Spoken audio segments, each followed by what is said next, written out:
Hello, everyone. Welcome to our very first episode of this podcast. I am thrilled to introduce our special guest today, Yogi Amandeep Singh ji. Yogi Amandeep Singh is a master of ancient Himalayan yogic sciences. He's a psychotherapist and a leading expert in comparative and spiritual studies. He advises on neurological research in pain management and well-being tourism within the European Union. We are very honored to have him today to share his insights and experiences. Thank you. Yogi ji, thank you for joining us. Thank you. Blessings. Satnam. Satnam ji. Okay, Maharaj, before we get into the discussion and having you share your experiences and insights, I wanted to put it out there, ask you a question as well. It's a question and my kind of personal experience, and then you can shed some light on it. So before any seeker gets into any specific practice or tries any meditation, and if someone else shares their own experience, whether they got to do Vipassana meditation, for example, and they're like, oh, I saw lights, or I see this and that, or I hear sounds, or whatever that some individual might have experienced. Now that seeker, without even knowing it consciously, next time whenever they go into meditation, they go to try something, their mind automatically gets more focused on the end result instead of focusing on the practice. So I would like to put it out there. I want you to share your personal experiences, some exclusive experiences if possible. But knowing that, keeping that in the back of the head, that specific experience or any other experience that you share may not become a hindrance to some other seeker and would only be helpful for others. And if you think, by the way, that this doesn't really affect at bigger level, or it doesn't really matter, you can let us know as well. Yeah, thank you. So our mind is always projecting something. True. There's never a time when something is not projected. Your projection creates time and space for that which you have projected to manifest. In fact, this was also projected by our collective mind. You drank a glass of water. That is also projection of the mind. Everything is a projection. Meditation is about stopping this projection and start realizing the reality as it is. All your experiences are covered, veiled with your mind, with your five senses, collectively projections. Projection creates Maya, not the divine. When your projection stops, ordinarily, first eyes open, we project something, manifest outside. Then we close our eyes, we may have read from somewhere, and we project it out, we see lights, or we have whatever visions that we have. It's the same thing. Outside, there are two. You, the seer, and the seen. Inside also, there are two, the seer and the seen. So it is Maya outside, and Maya inside. It is Maya inside. So all these visions and all these colors and all these sounds that you may experience in meditation, they are good signs of progress, but they are not the ultimate aim of any meditation. Meditation is about dropping this veil and experiencing the reality as it is. We have never seen anything. We only see our thoughts about that thing. We have never heard anything.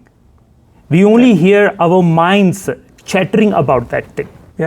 So all the five senses are more or less projecting this reality. This is samsara.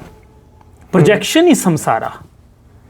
When the projection turns inward, ape aap Niranjan Soe. When the Apa, the self, turns into the inward self, then Niranjan, which is beyond projection, beyond Maya, is born. So meditation is not about visions, It's not about colors. It's not about experiencing anything. Because as far as you are experiencing, there is always two. Yeah. And two is Maya. Two is Dubda. Two is duality. Two is Durmat. Gurmat is when the self experiences the self. Ape ko ape ki pratit hova. When you know the self within the self, ta kar hi parcha paiye. The sutra says, then sitting wherever you are, you will obtain the reality. So meditation has been understood wrongly. So meditation is about stopping all the projections and experiencing this moment as it is. In simple words, it is not about becoming aware of something. It is about becoming aware of awareness. Okay. Ton mein dhyan, aware of awareness. So that is what meditation is. It's not a projection.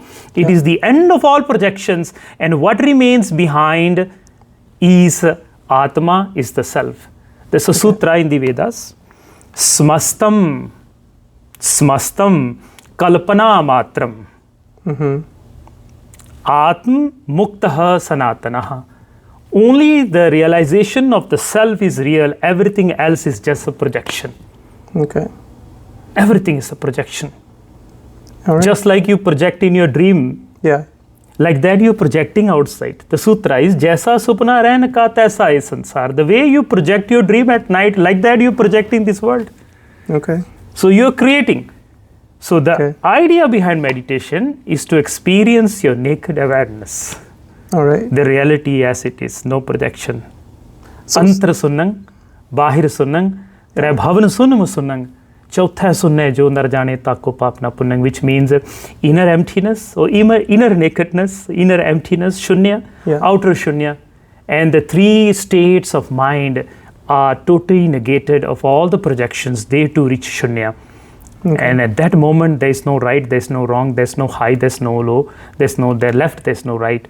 You are as you are. That is meditation. Dhyan, it is called. Yeah. Got it.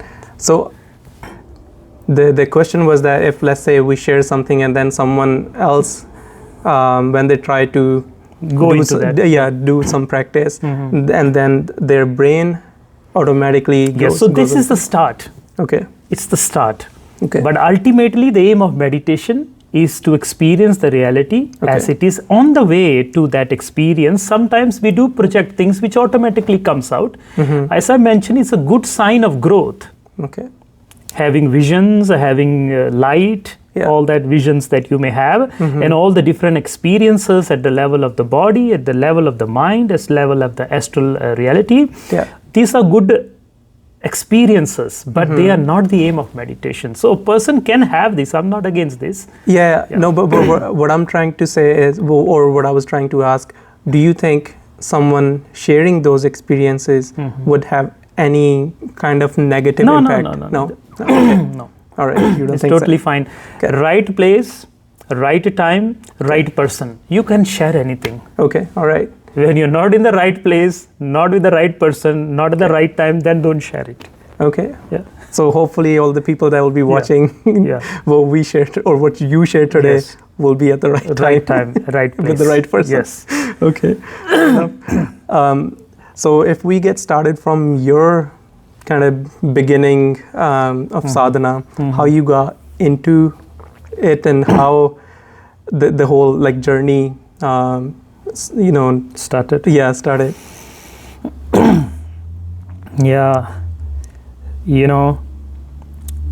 This path is the path of grace. It's the path of bakshish.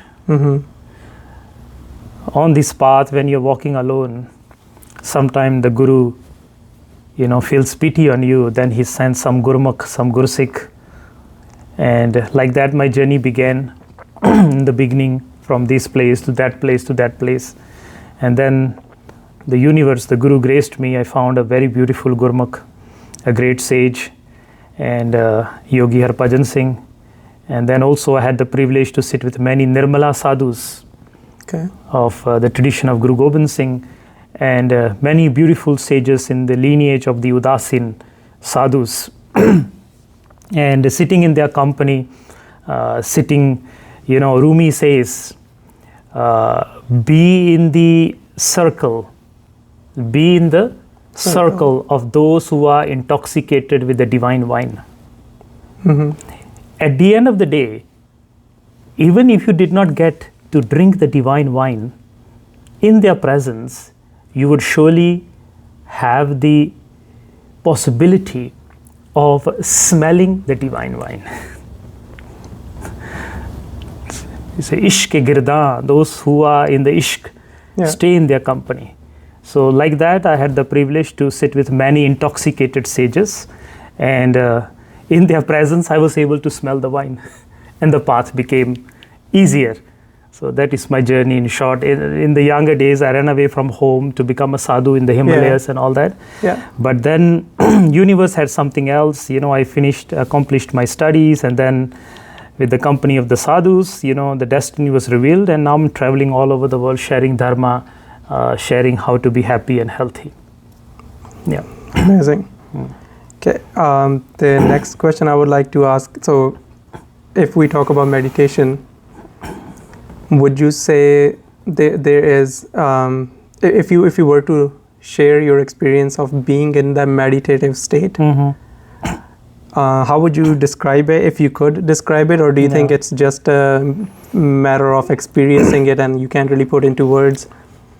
Yeah, you can put it into words. There are times when you can't put it into words. Yeah. But in simple, the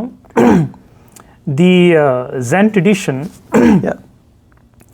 they mention that before meditation, chop wood, cook food. When you're in meditation, chop wood, cook food. And when you're out of meditation, chop wood, eat food. So the ordinary experience, actually, God have to be experienced in your ordinary experiences. Okay. God is not something special that is obtained after a certain amount of practices and certain amount of realization. Actually, God is the basic experience of existence which you and me are really experiencing. Now, this exists, I exist, this exists, this exists, this exists. Everything is, there's an existence in them. This existence is the existence of the divine. देखने वाले ने तुझको हर रंग में देखा. So, the experience of the divine, why we meditate is to relax the mind. The mind, at the blink of the eye, from the yogic understanding, 1,000 thoughts are born each time you blink. The yogic understanding. Okay. So that's why in the beginning we tell you to close eyes. We tell you to close eyes, because the moment you close eyes, the thoughts are reduced. Each time you blink, 1,000 thoughts are produced. That's yogic understanding. Now there's so many thoughts, and there's a whole war that goes on in the head all the time, even when you're not aware. I think I can relate to that. And so meditation and all these exercises and all this breathing we do is to silence the mind so that the mind can experience this existence.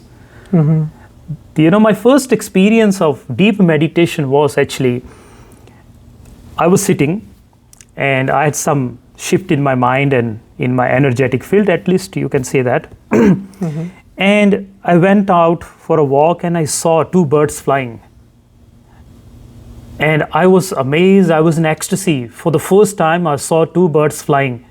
And it was with pure naked mind. And that was the real meditation. That was what I did. Maybe I sat for 30 minutes, I sat for 2, and it's a preparation for that. Okay. So that is my experience of meditation. Once you tap into that energy, then every ordinary experience is actually a very extraordinary experience. Fair enough. Yeah. And by the way, you can, I'm asking these questions thinking that these would be some of the important questions that people might have. But if you think that there's anything related to that question that you think would be important to throw in, feel free to. Sure. Okay. And so the next question I would like to ask,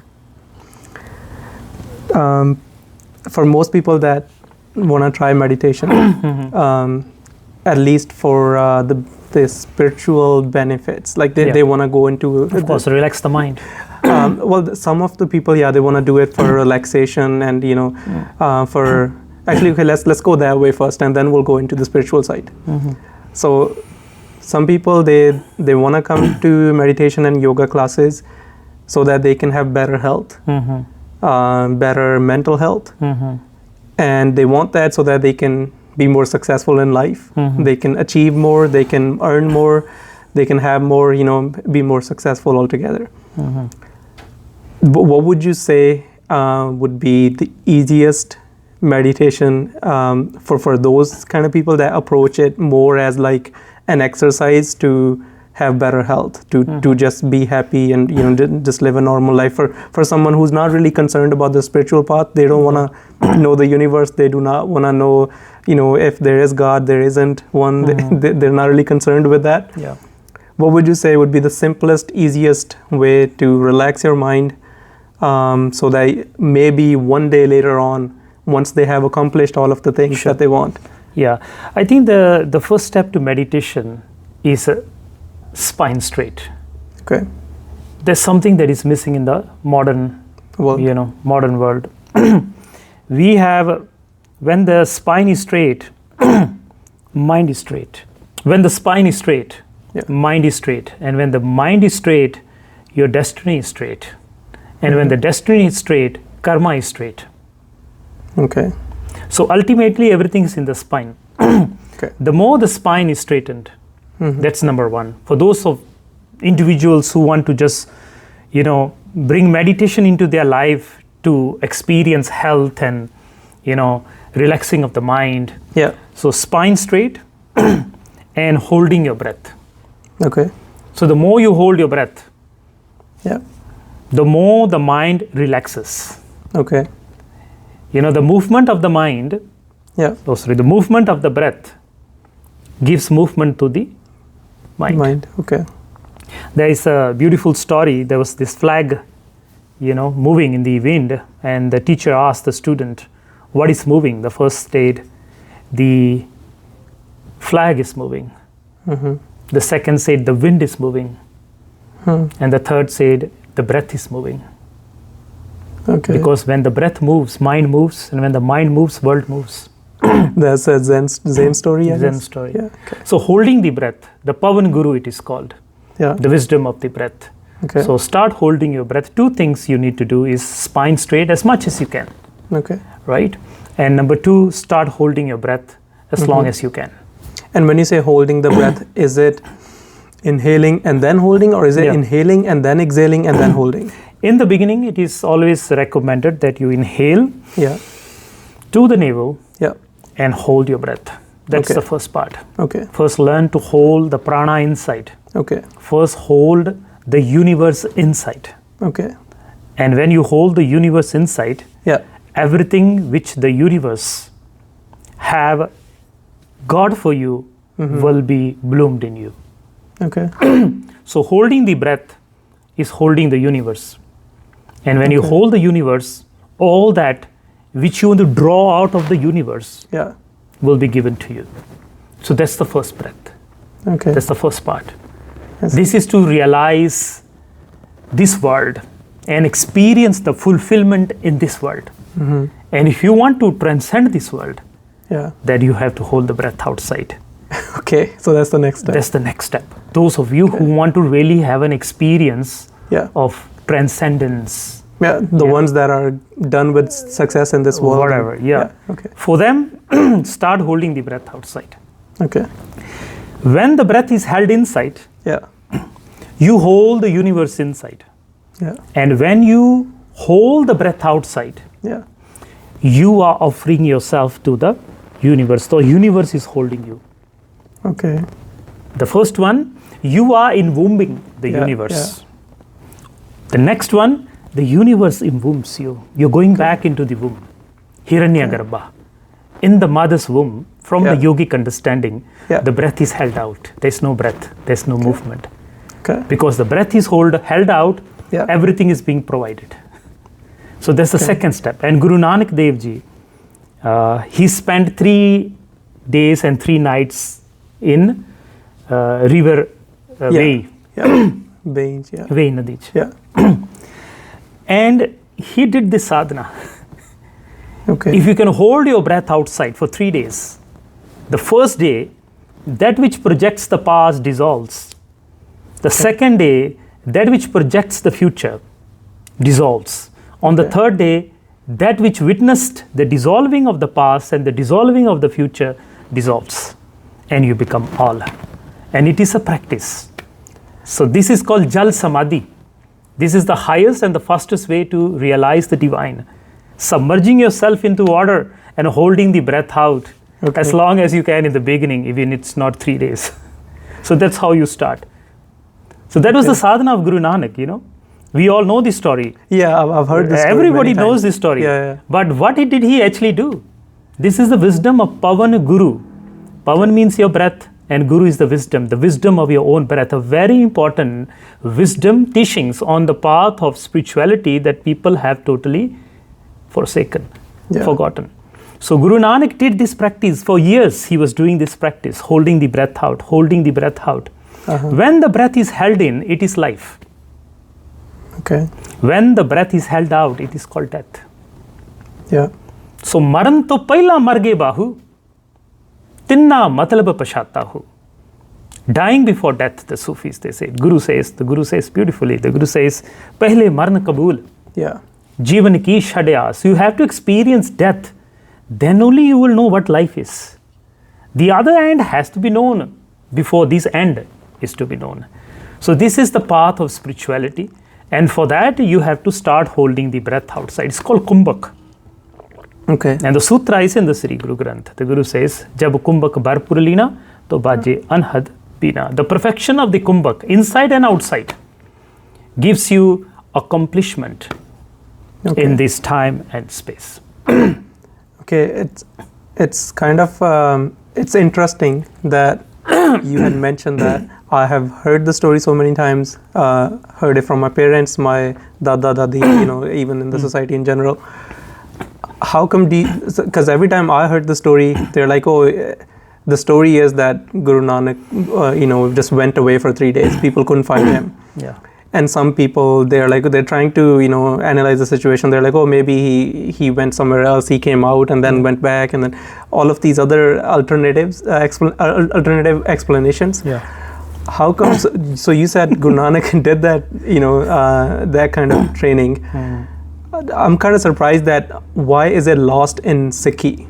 Like why most of the, you know, current followers of they don't really understand or comprehend or have that what I'm sharing is in the lineage of the Udasis and the Nirmala Sadhus. Okay. So much of Sikhi that is being shared today, it is beautiful.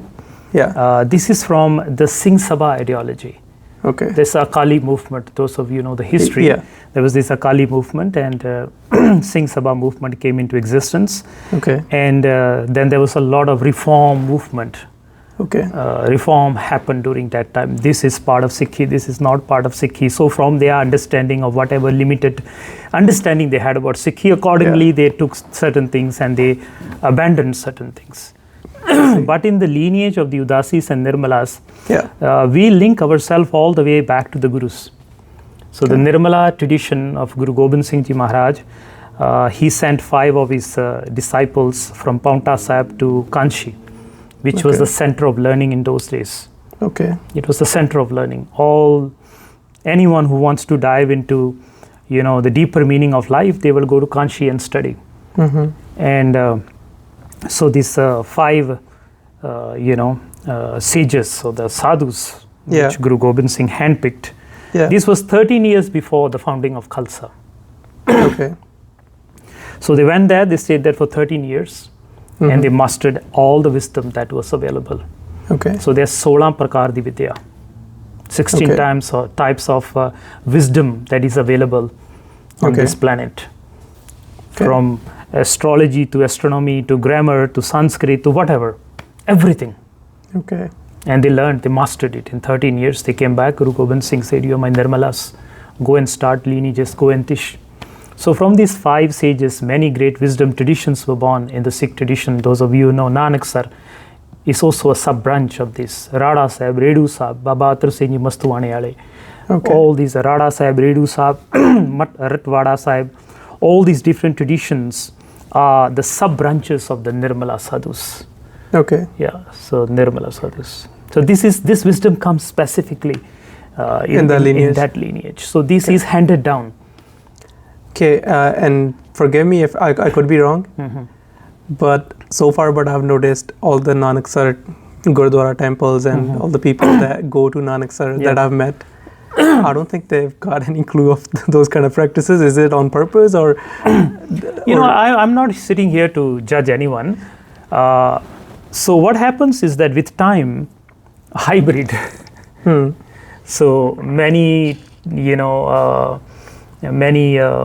people who may follow these lineages, they have become like a hybrid of the ancient, wisdom tradition plus the Singh Sabha ideology combined together. Yeah. Okay. So there's certain practices which are still can be linked back to the Nirmalas. Yeah. Jyot Jagauni, Akhand Path Vele, you have to have a Japji Sahib along with it. So some things are still in the older, lineage wisdom traditions, but then certain influence of the Singh Sabha ideology has come into. So that is another reason is that we don't dive into dharma. Yeah. We only stay on the outer practices. Many of us go to Gurdwara, matha take, listen to Kirtan and come back home. Yeah. Nobody actually dives into the technology that is shared in the Sri Guru Granth. And this is specifically the whole aim of the, I will say, authentic Nirmala and authentic Udasin traditions. I see. Yeah. And just a quick question regarding that, or not really a question, an observation about our society. You said a lot of people just go to Gurdwara and just do matha take and just listen to Kirtan, come back. And there are those people, and I've seen those people. But don't you think there are so many youngsters, at least the youngsters that I know of, they look for answers in Sikhi. They ask questions to their parents, to their dada dadi, to their elders, and usually they're not given, like a logical explanation of things, and then they just kind of give up. They're like, maybe Sikhi is not, or maybe the way that my parents or my family follows spirituality, it's just not comparable with the modern world or the modern explanation. Actually, now everything is available on the internet.com. There's a great Babaji whose name is google.com. Yeah, that's true. So you just need that vision, and you have to jo khoje so pawa. Yeah. So you have to search. This is the age of searching, and anyone who search somehow or the other, sooner or later will come to the wisdom. Yeah, that's true. Yeah. That's kind of true as well. So that's my suggestion. Okay. Yeah, thank you. Now moving more towards practical usage of meditation and yogic practices. Yeah. For people that are into mental health benefits, like let's say someone has anxiety or stress, or they're depressed. Is there anything from yogic teachings or from Nirmala lineage that you think would be useful for someone to get out of that phase, and then maybe later on they can get into spirituality and follow the path? Yeah, for people who who going through these issues, and they are very practical techniques given by the ancient sadhus. Okay. So although it's a very deep science, but I may not go into the complete science, that will just take up more time. Yeah. But in the future, I would love to dive into that. Okay. How the shift of the left and the right nostril, when the right nostril is active, the left hemisphere of the brain is active. Okay. And when the left nostril is active, the right. And when the right, the left hemisphere of the brain. So the opposite of the whatever nostril. The nostril. And the nostril changes every 1.5 to 2 to maximum 3 hours. Okay. So 3 hours is called pahar. Ek pahar, do pahar, char pahar. Yeah. The char pahar is 4 pair of the day and 4 pair of the night, total 8 pair. Yeah. That's how the time was calculated. And every 3 hours, the nostril changes. Okay. So har pair to baad, the nostril changes. And when the nostril changes, because the shift in the hemisphere of the brain happens, your emotions change. Okay. So the changing of emotions and anxiety and depression and all that, it is got to do with the way you breathe. Okay. And which nostril is active. 99.9% of the time, whenever you're confused, whenever you have anxiety, your right nostril is active. Okay. So left brain. Your right nostril will be active. Okay. So the simplest to simple solution is just block your right nostril, start inhaling and exhaling through your left nostril. Really? That's it. Drink a cold glass of water, cold glass of water, and sit for 3 minutes. Block your right nostril. This is the sun, and this is the moon. Yeah. And the Guru says, Chand Suraj doye sam kar rakho. The wisdom of how to balance the sun and the moon. Brahma Jyot mil jaogo. You will experience the completeness of life. So the wisdom of the sun and the moon, which is the left and the right nostril. Okay, that's very interesting, and we should talk about that in the future. Because I will love to. That's the topic that I will love to dive into. Yeah, no, for sure. And also, not only that, then there's more depth to this. Okay. Right? And the 5 elements got to do with the breath. Yeah. So the breath, the flow of the breath, from there you can determine which element is active. Then accordingly, certain emotions will manifest in your reality. So the remote control of life is the Pavan Guru. Okay, so the breath, which is your Guru, controls your life. There's a beautiful story in the Puranas. Once, Shakti asked Shiva, you control the world. He said, wait. What do you say? He said, Shiva, you control the world. He said, no, I don't control the world. Okay. He said, then who controls the world? He says, the Pavan, the prana controls the world. Okay. So the prana is the ultimate. There's even a sutra in the Vedas. Yeah. Somebody asked, what is one God? Where is this one God everybody talking about? It's a long story, cutting it short for you. Yeah. And the answer to that question was, prana itihi sahabram. Okay. The one God, everybody is searching. Yeah. Or the oneness, which everyone is searching, is the prana, is the breath. Okay. It is the same breath in you, same breath in me, same breath everywhere, same prana. Yeah. This is Sagala Samagri Tumra Sutradhari. This is the sutra, the thread, in which the divine has united every one of us. This Ekoankar is the experience of, this breath is the experience of Ekoankar. Okay. The oneness that exists in everybody. This is that one thread. Sagala Samagri Tumra Sutradhari. This is the sutra. This is the thread that is uniting everyone. Not only now, but those who were in the past and those in the future. Everything is united with Pavan Guru. And this is that one God in its most tangible, most gross form. Divine is being experienced. Of course, there are many layers to these experiences, but this is the nearest, experience of the divine. I see. Yeah. It's very interesting. I've heard that so many times, but never knew what it really meant. Thank you. Sagar Samagris and Sutradhari. Yeah. That's good. Thank you. The next question I would like to ask about sleep, and if there are any practices, if there are any precautions that one can take. Because right now I feel like sleep is very important, but most of the adults, especially adults living in the Western countries, are having hard time sleeping, including myself. Sometimes, actually, I'll ask that after. For now, if you can just shed some light on some methods for better sleep. Yeah. So when the frontal lobe is very active, this is from the yogic understanding. Okay. When the frontal lobe is very active, you cannot sleep. Okay. The frontal lobe is called Lalat in Gurbani. Lalat. from the English word light, comes from Sanskrit lalata, which means activated, projection, radiance. Okay. Lalat, it comes from the same root. Okay. Lalata is the frontal lobe, this part here. Okay. Now, to relax this part here, and also ultimately, if there are too many thoughts, Yeah. then from these too many thoughts, when the frontal lobe is not able to relax, then it goes into repetitive patterns, Okay. which becomes addictions. I see. So repetitive thought patterns, Yeah. addictions got to do when your frontal lobe is not balanced. Okay. Your lalat is not balanced. I see. And how to balance the lalat? The Guru says, bow. Bow down. Bow down. Okay. At least you must bow according to the sutras.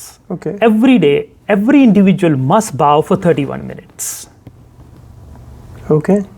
This is an ultimate practice. And if you look at the whole Gurbani, the whole Jap Sahib, Namastang. Namastam Akale, Namastam Kirpale, we read it, Yeah. but we have never bowed. Yeah. Bandhana, har bandhana. This is called bandhana. When you tie yourself to the reality, not tying yourself to your emotions. Bandhana, ਬੰਨ ਲੈਣਾ. ਬੰਧਨ ਵਿੱਚ, ਕਿਹੜੇ ਬੰਧਨ ਚ? ਗੁਰੂ ਦੇ ਪ੍ਰੇਮ ਦੇ ਬੰਧਨ ਚ. And adab is the first step of Okay. any true relationship.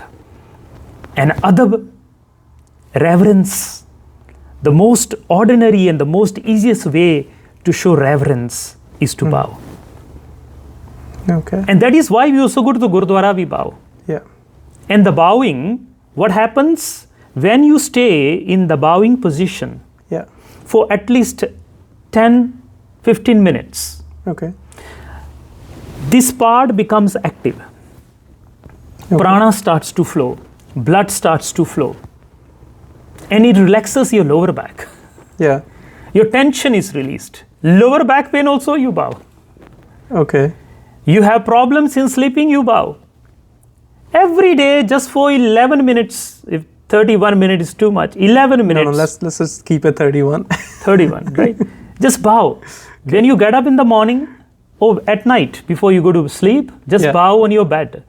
Just bow in any direction.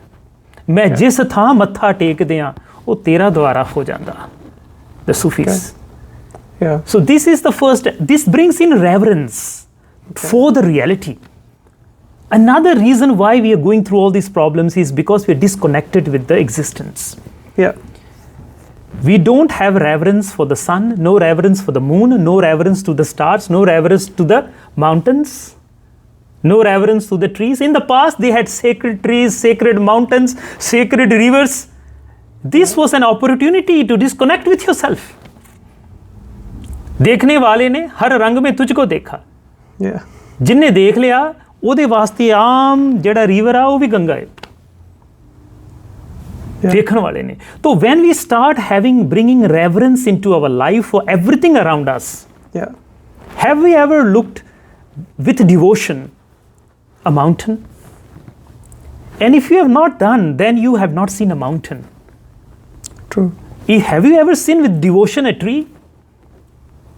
But if you have not seen, then you have never seen a tree.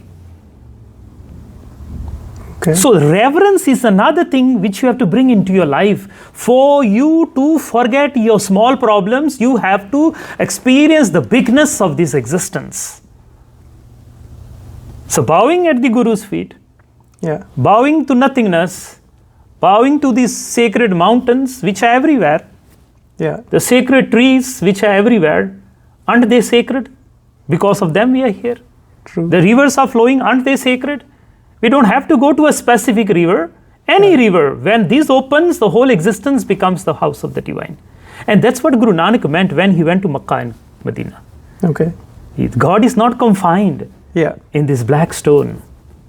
God is all pervading. So why can't I connect with? So every day you must have reverence. At the end of the day, sleep with reverence. Yeah. Kirtan Soila, that's what it meant.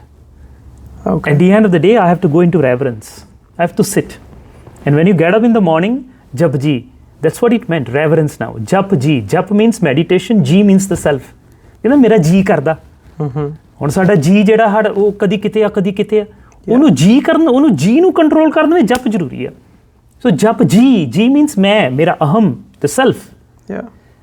And ਜਪ means meditation, ਕੰਟੈਂਪਲੇਸ਼ਨ।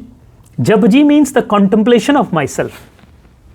कि सही मायने च मैं कौन हाँ? Who am I in my actual reality? Am I the one who is thinking in the head? Am I the one who is experiencing this reality? Who am I in my essence?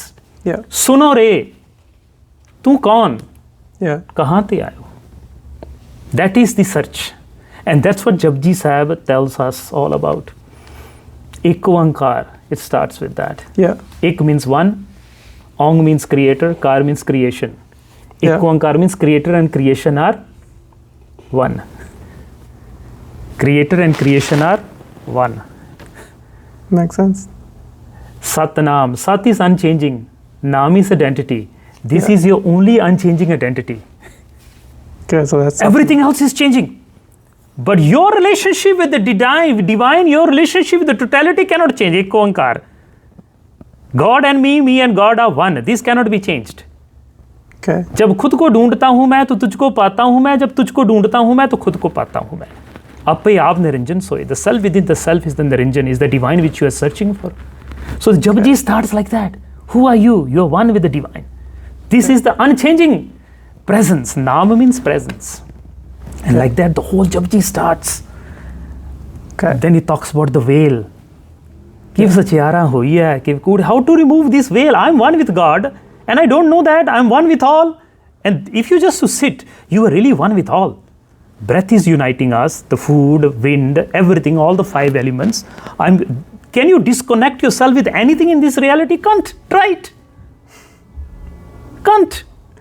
This is something which is so ordinary, yet we cannot see it. That is experience in Japji. So that is the answer to the question. Thank you. So moving towards more, now you've talked about addiction. If you said the frontal lobe, if it cannot relax. Addictions is all got to do with the frontal lobe. If you can fix your frontal lobe, you will be out of addictions. So it's and not the simplest way. Of course, there are many other reasons behind it. Again, what I am sharing with from the yogic perspective. There's a yogic science behind it. Makes sense. So addiction got to do with the frontal lobe. Repetitive thought pattern got to do with the frontal lobe, and that can be fixed with constantly doing this bowing meditation. Just be in that bowing, matha tekana, for at least 11 minutes to 31 minutes every day. See how life changes. And would you say that there would be any difference compared to bowing down on like a mattress or something? Doesn't matter as long as your head is down. When the head is lower and the heart is higher. Right? So ordinarily our head is up, the heart is lower. In the mother's womb also is upway. Mother's womb towards the end of the day when you would come into this Maya, the head comes down and the heart is above. And if this doesn't happen, there will be complications in birth. So birth can only happen when the heart is higher than the head. And life also to experience, my friends, it is time to bring the head down and the heart higher, and then you enter the womb of the Guru. Wow, So this is the only time when you bow. The heart is higher and the head is lower. And that's it. So the other thing I wanted to ask, now getting into spirituality, we have in modern Sikhi, or I'm sure there are many other religions, including Hinduism, people are like, okay, I do this chanting, or my meditation practice is this chanting. What's the purpose of a chant? And if, let's say, someone who isn't concerned with religions, he or she wants to experience something, how can they relate which chant would be best for them? How can they find that out? One of the other ways to activate your frontal lobe is chanting. Okay. Japa. ਜੇ ਆਪਾਂ ਪੰਜਾਬੀ ਚ ਜਾ ਤੇ ਪਾ। Yeah, okay. Japa. Japa. time to meet yourself. Okay. Ja is water element. Okay. And Pa is the earth element. Okay. The sounds. Okay. All got to do with the 5 elements. Much deeper science. Yeah. Okay. So the Ja sound is Jala, water. Okay. Pa is the sound of the earth. Okay. Ja and Pa. So where there is earth and there is water, soil with water, there is a possibility of life. Okay. So this balances japa, any type of japa, balances the earth element and the water element in you so that something can sprout in you, can bloom in you. Okay. This is in short. Okay. Now, when you chant, the tip of the tongue Yeah. is the tip of, there are 3 important nadis in your subtle body, Ida, Pingala and Sukhmana or Shushmana in Sanskrit. Yeah. Shushmana ends at the tip of the tongue. Okay. And the sutra in the Gurbani is Prabhaji Base Sadhaki Rasna. God sits, totality sits on the tip of the tongue. Okay. Now Shushmana, when activated, Ida and Pingala, sun and the moon, activated, mind is moving. When Shushmana means shh, mana, Shushmana. Okay. Mana is mind. Yeah. Shh, mind be quiet. So when your mind is quiet, Shushmana is activated. And the tip of the tongue is where Shushmana ends. Of course, it goes up also, there's another science. Okay. But one of the segments, okay, the Shushmana cuts itself from here, and then one of the end points is the tip of the tongue. Okay. And when your tongue this is a specific time given also. Okay. 2.5 hours every day. If your tongue can just touch one part of the palate. The palate represents the dome of the cosmos. The dome of the mouth represents the dome of the cosmos. Okay. All the stars, the visible known stars, they have a corresponding point on the palate from the yogic understanding. There are 84 meridian points on the palate. Okay. 84. And when your tongue is touching one point, one of the meridian points, constantly, 2.5 hours every day, one location, any mantra. That's why it's recommended choose one mantra. And any mantra have to be chanted at least 125,000 times. Mantras are asleep and they have to be awakened with your awareness and with your prana. Okay. So when you are chanting, awareness and prana is very important. Okay. A mantra that does not change the rate and the length of your breath is useless.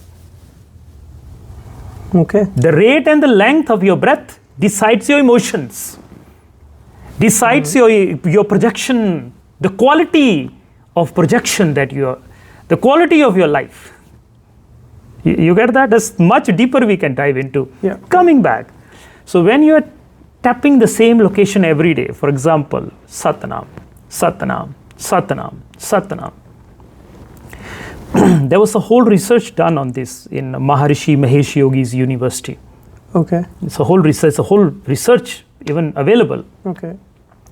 They found that those who have been chanting for years. Yeah. So what happens first, as the meridian points are activated, the hypothalamus gets affected with this. Okay. And the hypothalamus controls everything in your life, from your sexual desire to the food that you like. Okay. So tapping the meridians again and again activates the hypothalamus. Okay. And then with time, that activates the pituitary gland, which is the third eye. And ultimately, it activates the pineal gland, which is right here.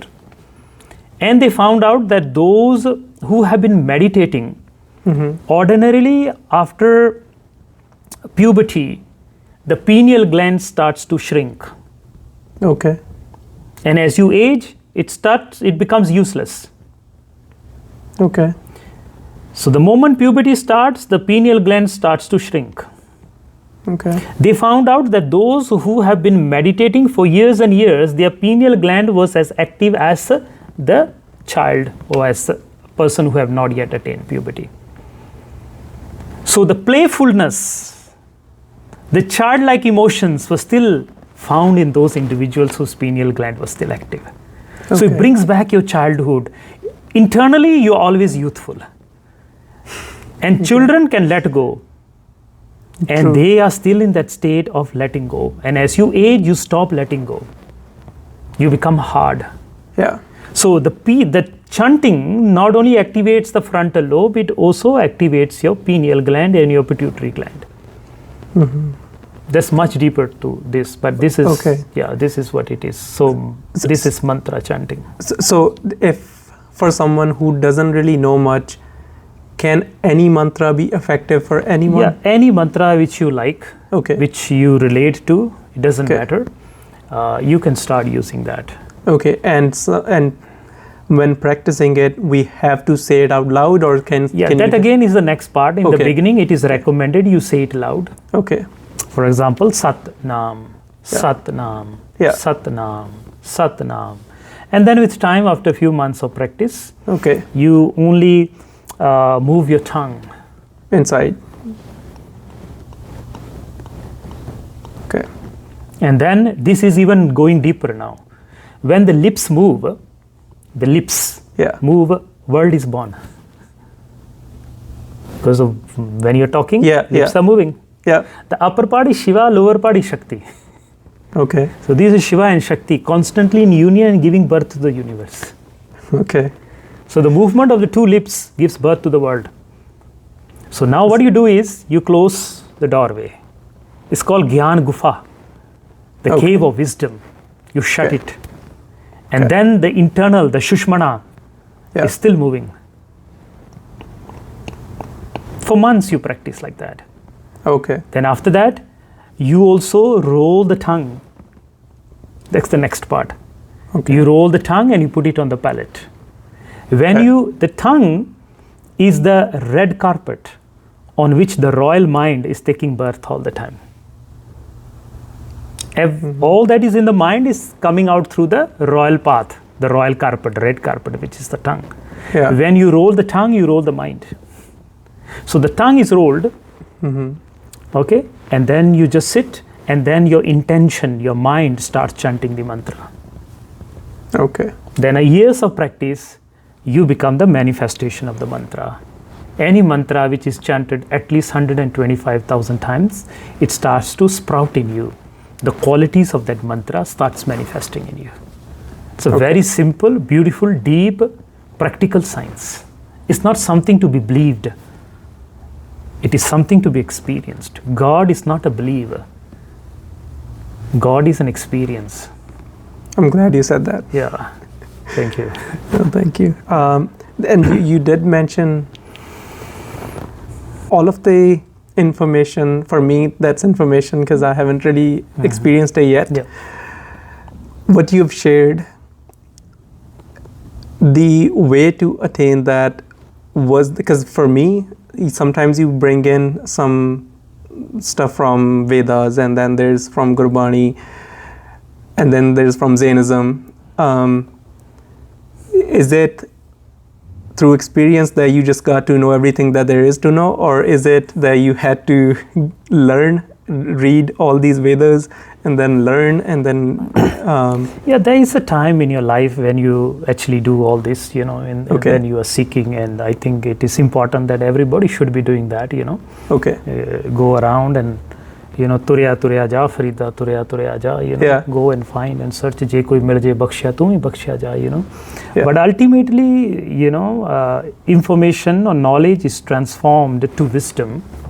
When you meet a great sage or meet a Gurmukh and meet a Gursikh, and through that Guru's grace, as I mentioned, I had the privilege to sit, in the presence of those who have felt their presence. And then it just comes like that. It becomes it becomes second nature. It becomes part of your experience. And the other thing I wanted to ask, because I have seen it that changed in myself and in my parents, my grandparents, and in others' parents and grandparents. The fact that you said child has this quality of letting go, and as you grow old, you tend to cling to stuff more rigidly. Like you're very rigid in your thinking, in your way of life. If anything did something to you, you remember that for longer. You hold grudges against people and all of that. And on the other side, if a child fights with his mother, father in the morning, gets together, forgets about everything by the evening, is there anything in terms of any practice that someone can do, or is there anything to keep in mind? Yeah, before that I go into that the practical part of this teachings. Karma and dharma. Okay. So kar means to do. Okay. Karna, kar. Yeah. Ma means me. Karma is I am the doer. Okay. Avi karna, karma, मैं ही करने वाला है. सारा कुछ मैं ही करने दिया. Karma. Okay. So karma is when you are the doer. Yeah. When you are holding on to too many things. Yeah. Avi kar lo, itra karna, utra. So when too much you are holding on to anything is called karma. Yeah. So karma is when you are holding too much in your muscle memory and your bio memory. Yeah. And then there's so much weight on you. Emotionally, even physically, mentally, there's weight on you. Yeah. This means you are stuck in karma. And dharma means dhar. किसी चीज ਨੂੰ ਧਰ ਦੇਣਾ, ਥੱਲੇ ਧਰਨਾ. ਧਰ. ਮਾਂ, मैं अपने आप ਨੂੰ ਧਰ ਦਿੱਤਾ. I have put myself at the side. That is dharma. Okay. So karma and dharma is actually holding on to emotions and letting go of emotions. Okay. Carrying luggage and to let go of the luggage. That is karma and dharma. Okay. And of course, there are many, layers to releasing this, the tension that we hold unnecessarily. Yeah. One of the best ways to release this tension is exercise. Okay. Regular exercise, jogging, swimming. Okay. Shaking the body, trekking. Okay. That's why in the past they used to go to long tirths. They would walk for days. Yeah. To forget their story. Really? To come out of your comfort zone. We become so comfortable in our emotions, in the way we think, in our problems. We are so comfortable in our problems. Yeah, true. We are uncomfortable outside of our problems. Yeah. We have to be comfortable in our problems. Yeah. So what the sages of the past, they say once every 3 months, once a year at least, once 6 months, flani jagah tirth te jao. Okay. Go to that tirtha, go to that sacred site. It's a badda mela hoga utthe, सारे ने आना. Yeah. So they have this whole system of, it was such a deep science. Yeah. So people will leave with the whole family, will walk for days and days and days. Yeah. Through hardship, they will go up to the mountain, and while they were on that journey, those problems in which they were so comfortable in, they suddenly forgot those problems. So trekking, changing your location every once a while, going for holidays, going for tirth, जाओ किसी स्थान ते धार्मिक स्थान ते हफ्ता रह के आओ. Okay. Go for a meditation retreat. Yeah. So these are simple, powerful, time-tested ways to forget your problems. Along with this, yoga, meditation, breath exercises, even dancing. Okay. Even dancing. The word bhangra. It has a spiritual root to it. Okay. It will be, I don't know how many people will agree with this, but the whole, everything has a root in spirituality. Yeah. The story says in the Puranas, it is mentioned that once Shiva went into ecstasy. Yeah. And when you are in ecstasy, there are only a few things you can do. Yeah. When you are in problems, there are so many things you can do. But in extreme ecstasy, you can only do a few things. Okay. One is singing. Yeah. Some sang, Yeah. dancing, Yeah. right? Chanting. Yeah. What else can you do? You are in gratitude, you start chanting, you start dancing, Yeah. or you start singing. Okay. So किसी ने गाया, किसी ने नचिया, Yeah. बाबा Bulleh Shah, Yeah. इत्यादि. And so Shiva went into ecstasy, and Parvati asked, so what are you doing? He said, Bhang. Bhang means ecstasy. Okay. Bhang It's doesn't not the mean bhang. Bhang means ecstasy. Okay. Baha Anga. Baha means to be full, completed. Okay. And Anga means my body. My whole body is feeling complete today. Okay. Suddenly I have experienced my wholeness. Always I was segmented. It's called Vyadi. Vyadi, segmented. Samadhi is when you're whole. You're not here. You're not there. You're everywhere. That is Samadhi.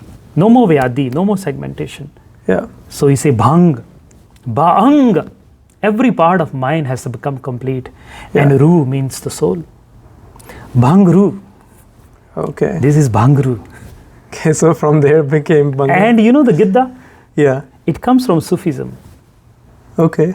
Even till today, if you go to Iran and Iraq, Yeah. the Sufis, they will make circles. Yeah. I've heard. Yeah. It's called Girda. Yeah. That's where Gidda comes from. Yeah. Girda. So the Sufi sages will make a circle, Yeah. and then one individual come from this side and one individual come from this side, and they Yeah. will sing the songs of divine, and they will go into ecstasy. Yeah. So from Girda comes Gidda. Oh wow. But with time, of course, everything loses its essence, and Sacredness, then the yeah. sacredness is lost, and it becomes one of our, for pleasure, Yeah. senses. Yeah. And so, but this is the essence that I'm sharing with you. It's ironic how if someone were to look at the modern Bhangra and Gidda, Yeah. and a lot of people, especially in Sikhi, they look at it as an Yeah, see, you have to, this is another beautiful topic you brought up. So Sikhi and Punjabi culture are two things. Yeah. And I think it is time we separate Sikhi and Punjabi culture. Mm-hmm. Let Sikhi be free from Punjabi culture. Okay. Because Sikhi has been kidnapped by the Punjabi culture. Punjabi culture is beautiful. Yeah. But I think you don't have to be Punjabi to be Sikhi, to be Sikh. Yeah. Okay. So there are Punjabis who are Muslims, Yeah. but the Punjabi culture, there are Punjabis who are Hindus, Yeah. then there are Punjabis who are Sikhs. Yeah. So Punjabiyat ek ਹੋਰ ਚੀਜ਼ ਆ, ਸਿੱਖੀ ਇੱਕ ਹੋਰ ਚੀਜ਼ ਆ. I see. So मैं पंजाबियत ਦੀ ਗੱਲ ਕਰ ਰਿਹਾ, मैं ਸਿੱਖੀ ਦੀ ਗੱਲ ਨਹੀਂ ਕਰ ਰਿਹਾ ਹੁਣ. Yeah. Yeah. ਠੀਕ ਹੈ ਨਾ? ਹਾਂ. Yeah. to clarify. Yeah. No, makes sense. Makes sense. Okay. The other question I have, if you want to shed some light on that, a lot of people, at least when I go to meditation campus and retreats, what I see, there will be one person.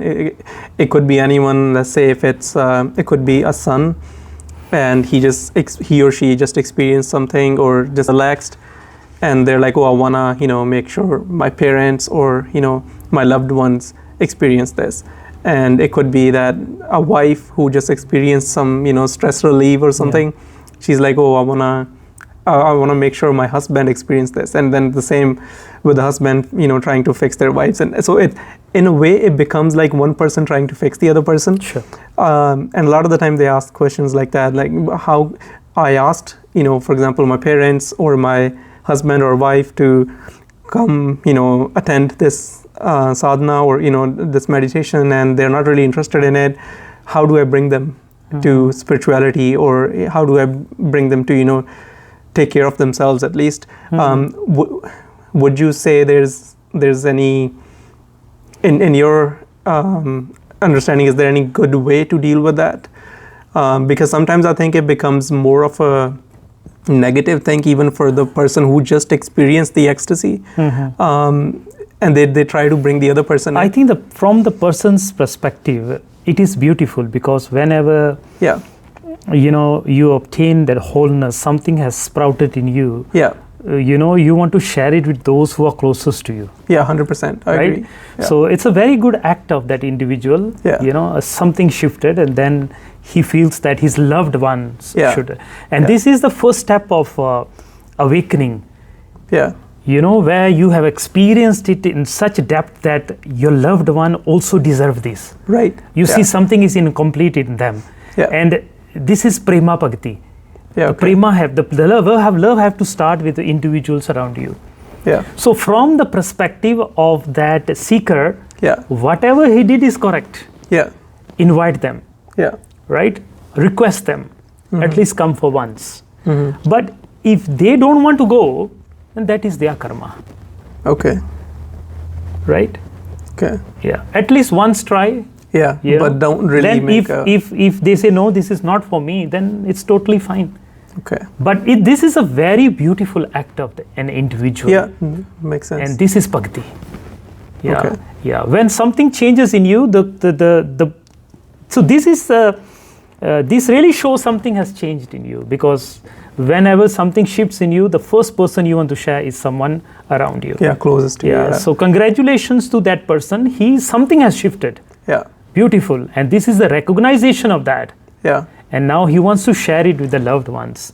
Yeah. And he should ask them to come and experience. But if that individual for some reason can't, it's totally fine. Okay. Yeah. Okay. I just have one question that it kind of puzzles me whenever I talk about spirituality or meditation to someone where they haven't seen life in the best way. Mm-hmm. Like, for example, if someone has lost their loved one, Mm-hmm. they really love this person and now they're gone.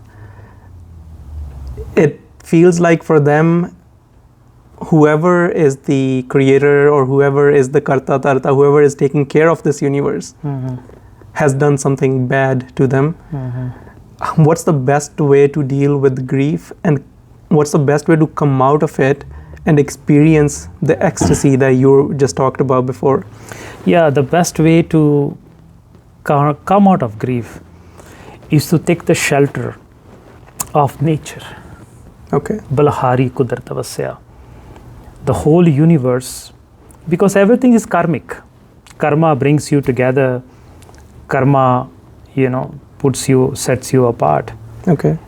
And the universe or the divine has given us this ultimate shelter.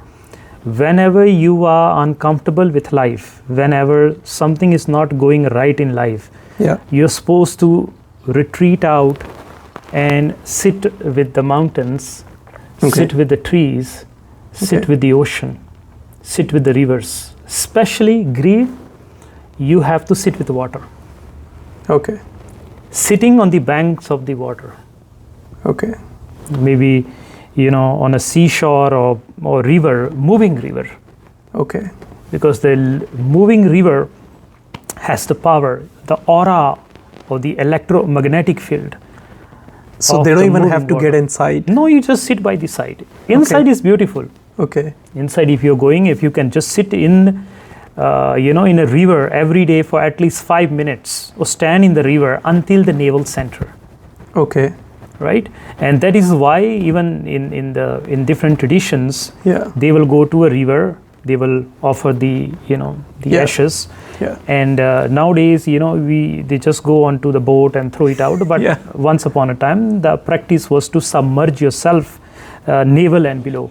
Okay. Because whenever you are affected by any worldly thing, the 3 lower chakras are most impacted. Okay. The survival chakra, the pleasure chakra, or relationship chakra, and the power chakra. Okay. So this is the world. Below the navel is the world. Okay. And then from here to here, this is the Pavasagar, the worldly ocean. Okay. And this cannot be crossed. It takes 8.4 million lifetimes to cross from here to here. Okay, that's the So Chakasilak. this journey cannot be completed. ਬੋਲਿਆ ਰੱਬ ਦਾ ਕੀ ਪਾਉਣਾ ਇੱਥੋਂ ਪੁੱਟਿਆ ਇੱਥੇ ਲਾਉਣਾ. Okay. So the whole journey, below this is karma, Okay. above is dharma. Below is calm, desires, Yeah. above is Ram. Okay. ਇੱਥੋਂ ਇੱਥੇ ਨਹੀਂ ਆਇਆ ਜਾ ਰਿਹਾ. Okay. So below these, anything that affects you in the world, Yeah. it can be anything in relation to the world. Yeah. It can be, your misunderstanding with someone, to death or whatever.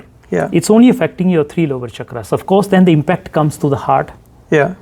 The impact then starts to, whenever the fear, it starts around the navel center. Yeah. You have, what do you call these, butterflies? Yeah. Right? Yeah, all that. And stomach upset and all that. Yeah. So the gut feeling. Yeah. So this is where the world is actually. The world is here. Okay. And whatever you're taking from the world, Yeah. you're putting it here only. Okay. Water you're putting here, food you're putting here, emotions you're putting here, everything goes here. So this is the world. Okay. And then this is the ocean that you need to cross.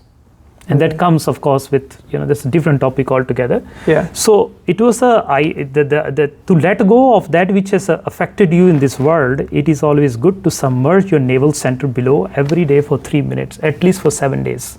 Okay. That really helps to. The water element has the power to help you cleanse Yeah. the unwanted emotions that are trapped in the body. Okay. So taking a dip, Yeah. standing in water, Yeah. sitting by the sea, going for a walk on the beach, Yeah. all these things help you to come out of any worldly problems. Okay. Spending time with the trees, Really? again mountains, because Okay. mountains, the gravitational pull in the mountains is less. Okay. The more gravity, the more worldly you are. That's why in the past the yogis will go up in the mountains. Yeah. Where there is less gravity, it's easier to bring the kundalini up into the sahasrara. Oh, really? Okay. Yes. So that was one of the reasons why they will go to the highest mountains, and they went all the way to the Himalayas, because those mountains are very high. And Yeah. of course, they're living mountains. Himalayas are the only living mountains on the planet. Why? Because every year Himalayas grow an inch. Uh-huh. They grow an inch because Yeah. of the moving plates and Yeah, all that. yeah. So they grow an inch. So there is less gravitational pull there. Okay. And the more gravity, the more energetically you are tied down into this reality we call the world. Yeah. Yeah. Okay. So these are some of the simple practices that you can do. Of course, deep breathing is another thing you can do. So through navel center. Through deep breathing, drinking a lot of water, more water than ordinary days will help you to flush your emotions. I've definitely experienced while taking a dip, Yeah, coming out as a more fresh. more fresh, of course. Yeah, but I had no clue, or I wouldn't have thought of just sitting on the side and Yes. still having some effect. Yes, because everything has a presence, but you have to recognize the presence of that individual. When Okay. you're going there, you have to recognize the presence of the water, Okay. and that's why Guru says so beautifully, "Kari Shnan Simar Prabha Apna." Yeah. First, Ishnan is there, because Ishnan water element has the power to cleanse you, not just physically but energetically also. If you can just stand under shower Yeah. for 5 minutes, something shifts for sure, right? I see. So everything is living, and everything in this universe is there to help you enhance your experience of life. Okay. The problem is we have locked ourselves within our own self. Yeah. That's the problem. You have to come out of this and experience this beauty of this existence. Everything. पत्ता पत्ता देता है पता तेरा. Yeah. पत्ता पत्ता देता है पता तेरा. मैं ही था जो देख ना सका. बलहारी कुदरत अवस्या तेरा अंत न जाई लख्या. Yeah. So come out of this smallness and come out of this head. The more you are here, Yeah. You can free yourself from everything, but it's very difficult to free yourself from yourself. And there's a beautiful sutra in the yogic teachings, Yeah. Siddhaha Swaha Tantra Bhava. In Shiva Sutra, when Parvati asked Shiva, who's a Siddha? Siddha. Yeah. Suniye Siddha, Yeah. Peer, Surna. Surana. The Siddha kaun ne? Yeah. So Siddha, Shiva says, Siddhaha Swaha Tantra Bhava. जिन्हें अपने आप नू अपने आप तो मुक्त कर लिया वो सिद्ध हो गया. Okay. So that is the highest. Okay. The problem is we can free ourselves from everything, but we cannot free ourselves from ourselves. And to free ourselves from ourselves is to come out of that energetic cage that we create around ourselves when something happens. The last thing you want to do is lock yourself in your room. And then even if you are not locked yourself in your room, you are locking yourself in your emotions and in your story. So to delete your story, you have to take the shelter of the Kudrat of the nature. Yeah, they are available. Yeah. Thank you. Yeah. I think that was most of the questions for now. But yeah, if you want to just let the audience know if they want to experience one of your classes or they want to find out more information about yours. Yeah, you can, for more information, you can search me on Instagram, Yogi Amandeep Singh, and you can also visit our website, yogiamandipsingh.com. And we also have a YouTube channel. A lot of meditations and talks and Q&As are there. You can also have a look at those. Perfect. As well. Thank you. Yeah. Well, it was my privilege, and may Guru Ramdas and Baba Sri Chand bless you and all those who have come and sat with us with all the health, the wealth, and the prosperity, and the highest gift, and that's the gift of Nam. Mehrabani Maharaj, Satnam. Thank you for your time. Thank you.